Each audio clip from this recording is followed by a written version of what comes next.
Boa noite, boa noite, boa noite. Fala aí. Vamos fazer a análise da rodada e montar o time.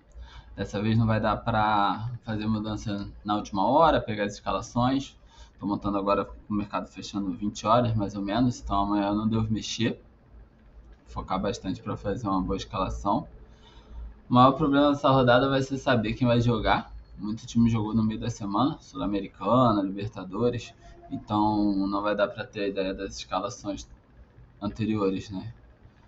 Vamos ter que arriscar nos nomes que provavelmente são mais certos, né? Aqueles times que rodam menos, para pelo menos não ficar sem ninguém para pontuar. E focar bastante também nos favoritos, que é o principal. Terceira rodada ainda está muito no começo, mas já deu para pegar algumas dicas boas, algumas setas, alguns jogadores em boas fases.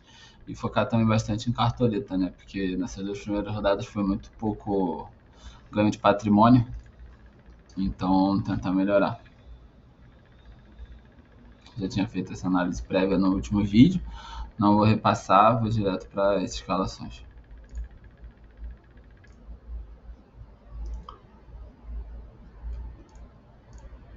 Vamos lá. Esse é o time da semana passada. Nada bom. O time está ficando muito na média. Então, não está tendo muita vantagem, infelizmente. E conseguiu muito pouca cartoleta. Vamos vender todo o time. Vamos começar pelo ataque. Não está dando certo começar pela zaga. Vou fazer essa mudança. E vamos ver como é que vai ficar. Tentando saber as escalações prováveis. Antes de mexer no time, vamos ver os jogos da rodada. Só para ver uma análise prévia e saber quais times mais a gente foca. Isso aqui seria bom amanhã, se eu tivesse online, assistir a escalação de Red Bull Bragantino e Botafogo, porque o Botafogo vai ter bons nomes. Tentar até da zaga.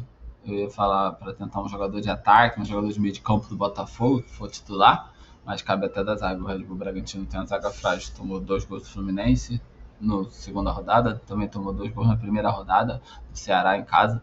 Então o Botafogo, mesmo não fazendo tantos gols ainda, está se acostumando com o treinador novo, talvez ele consiga furar a defesa do Braga. Juventude e Ceará são os times que começaram bem o campeonato. Juventude em casa é sempre muito forte. E tem o Talhari, que é uma boa aposta para essa rodada. O Ceará vem com o Pedro Raul, que está muito bem. A zaga do Ceará tem pontuado bem, mesmo não tendo jogado tão bem. O fugir do clássico, o Palmeiras quando tinha um jogo difícil, o Palmeiras ganhou mal. O Abel Braga tá tendo. O Abel Ferreira tá tendo muito problema. O Corinthians vem bem, ganhou o último jogo do Vasco, empatou na Sul-Americana, mas segundo colocado até do campeonato.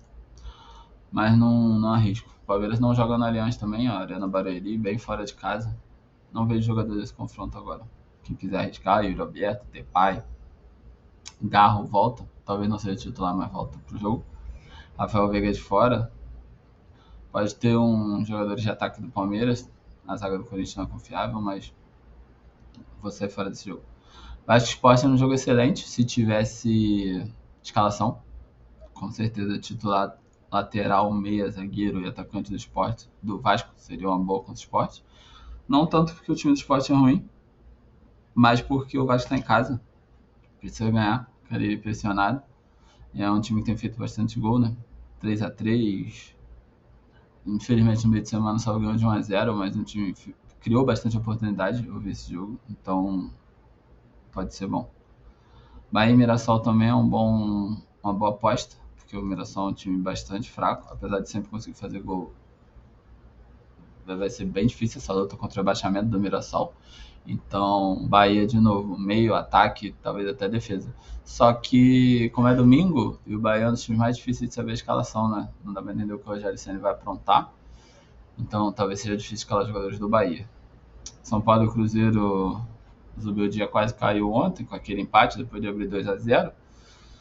São Paulo bastante pressionado, não fez gol no campeonato, também não tomou, mas pode ser bom pro São Paulo, porque esse time do Cruzeiro também tem jogado bem mal.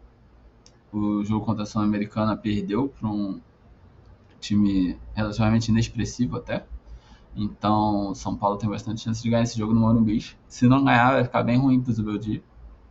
Dizem que Dorival já está até com acordo verbal, então pode ser o técnico do São Paulo na segunda-feira.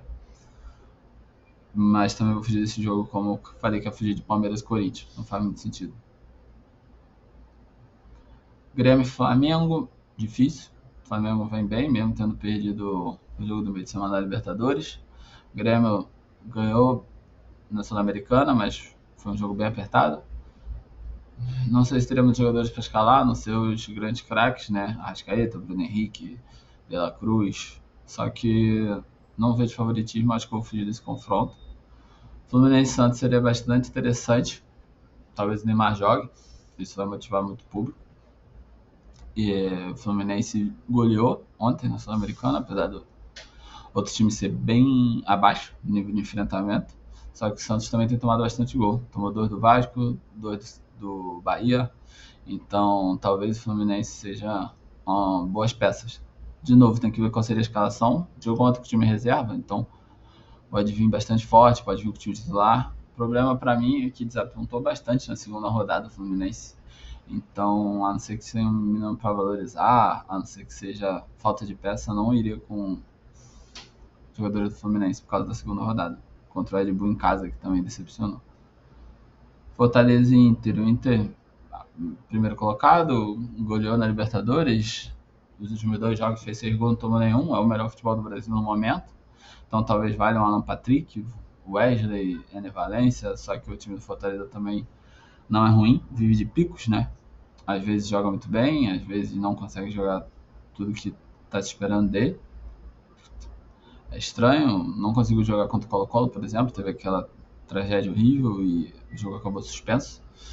Então não dá para saber como vai vir o Fortaleza. Jogando em casa, deve ser forte, mas talvez o Inter consiga uma vitória até com saldo de gols aqui. O time do Inter tá bastante sólido pro começo do campeonato. Vamos ver como é que vai ser. Aqui seria um jogo muito bom para escalar também. De novo, tem que saber qual seria a escalação desse time do Galo, que ganhou ontem na Sul-Americana. Complexo também, porque nem o Fluminense pegou um time muito fraco, muito abaixo do que deveria, o nível de enfrentamento.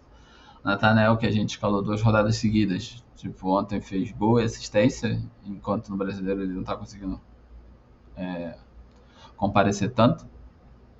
Mas vale a pena jogadores de meio campo, de ataque, lateral e zaga do Galo, porque realmente aqui ele é favorito. Vitória é o lanterna do campeonato, não que esteja jogando mal, veio até muito bem do estadual, né? Só que não tá encaixado ainda. Também não ganhou na Sul-Americana, jogou com defensa e empatou em 0-0, então tá difícil pro Vitória encaixar para jogar esse ano no Brasileirão. Vou colocar aqui principalmente para olhar Atlético Mineiro, então Vasco em casa, Fluminense e Bahia. É isso. Atlético Mineiro, sempre times mandantes, né? Sempre dá preferência para o time mandante, porque os times visitantes às vezes se equilibra quando um time, por exemplo, o Botafogo, que seria um time visitante melhor, às vezes se equilibra com o Red Bull Bragantino pelo Red Bull Bragantino jogar em casa. Apesar do Bragantino não ser famoso por jogar em casa, mas é comum. Então o favoritismo, até mesmo pro Vasco e Sport, são um time mais parelho, espelha mais pro Vasco, porque ele vai jogar em São Januário, né? Então, Vasco, Bahia, porque tá enfrentando o Mirassol.